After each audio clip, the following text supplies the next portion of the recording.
Folks, I'm one proper Bavarian, and many of you are likely to know that Elder Kings 2 is one of my favorite upcoming Crusader Kings 3 mods. I've covered the ingenuity of this project previously on this channel, and if you haven't seen those videos with their beautiful scenery and dense information, then make sure to go check it out.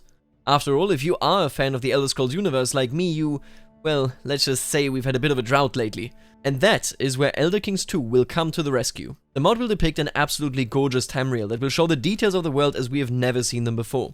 In today's video, we're going to be talking about Elder Kings 2 and its religious systems, as the team has worked tirelessly to represent all religions as truthfully as possible. So let's jump right in and talk about monotheistic faiths. While most religions in Tamriel are polytheistic, monotheistic faiths do exist, and with that, of course, need their own content and mechanics.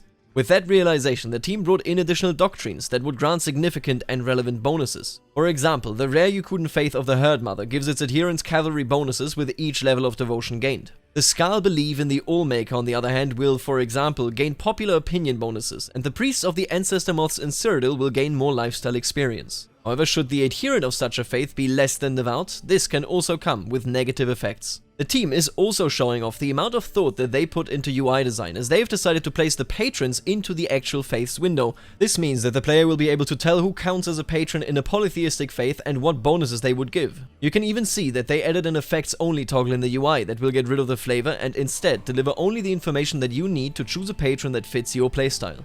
Here, for example, we can see the Cult of Heroes, a human faith that favors the personalities that saved them from the alien savagery, their former slave masters. Something that I want to highlight here is the absolutely gorgeous art. The symbolism and amount of work within each one of these patrons throughout the game is completely off the charts, and it is truly worthy of the Elder Scrolls universe. Todd Howard would surely be proud, after which he would likely demand to port Elder Kings onto a smart fridge. However, let's not talk about reality and the future, and instead take a look at another mechanic Elder Kings will be adding: cultural identity doctrines. Most faiths in Tamriel are traditionally connected to certain cultures and regions. This will be reflected via this mechanic, making it so that the AI and the player oftentimes will have to arrange themselves with the local inhabitants of the land, rather than, like it is done in vanilla, simply spreading their own culture and religion everywhere. This system is very similar to what we already know about culture in Elder Kings 2. Make sure to watch the aforementioned video if you haven't, as I explained the culture mechanic there. Now let's have a look at the examples of the identity mechanics. Daedric cults, for example, do absolutely not care what culture they belong to. The different 8 divines faiths, on the other hand, so the regional human flavors, will be tied somewhat to their respective cultures. The Brutal Breed faith, a very harsh orcish faith that sprung into existence after the fall of Osinium as the orcs continued to fight for their lives, will be tied quite strongly to them as well. The Allmaker faith, on the other hand, follows a communal identity doctrine, as the Skal are so isolated and keeping to themselves that most outsiders simply do not understand even an inch of their religious beliefs, and the Skals aren't exactly interested in sharing. And then, last but very much not least, the Ashlander tribes are not just isolated and unwilling to share, but are also acting aggressively against outsiders, placing them in the strongest identity class: strong communal identity. This should add a lot of variety to playstyles, as certain faiths will stay exclusive and isolated to certain regions, while others are much more acceptable to local populations.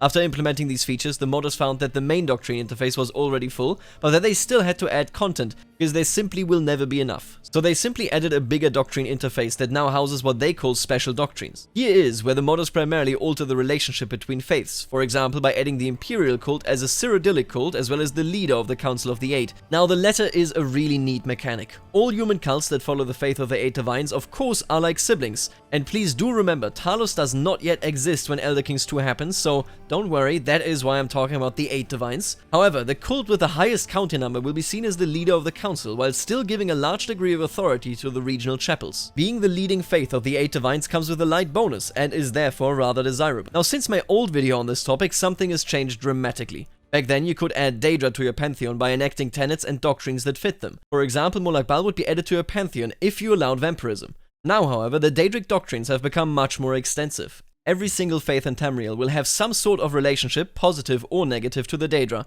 and as long as you're not monotheistic, you could even add the Daedra to your pantheon willingly. For this, you will simply have to choose doctrines that fit them and then move away from criminalizing or shunning worship. The difference now is that it truly only happens if you want it to happen. You might like vampires, but not Molag Bal, for example. There are many more layers to this, however. For example, a cult that is dedicated to just one Daedra can call for far more powerful boons, such as an invasion of Nirn. But, you know, who would want that? On the other hand, a cult that is dedicated to the Daedra in general can freely pick and choose which Daedra it permits, giving it a lot of roleplay freedom. Another interesting tidbit here is that worshipping a Daedra based on your character traits may also occur if you are having a stress break.